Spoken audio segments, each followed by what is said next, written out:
Hello, my name is Winfred Moredi, the head of School Interior Design, whereby we shape spaces, build careers, and create an impact.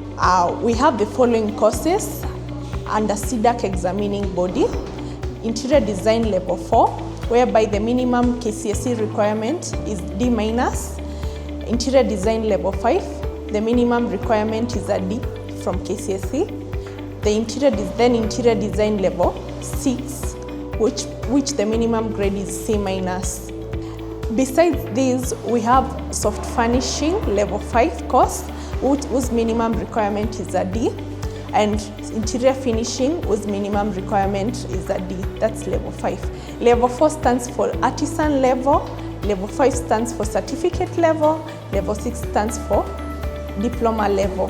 We also have some short courses, that is Tile Fixing, which takes 3 months, and ArchiCAD, whereby we learn how to design using computers, and it takes 2 months.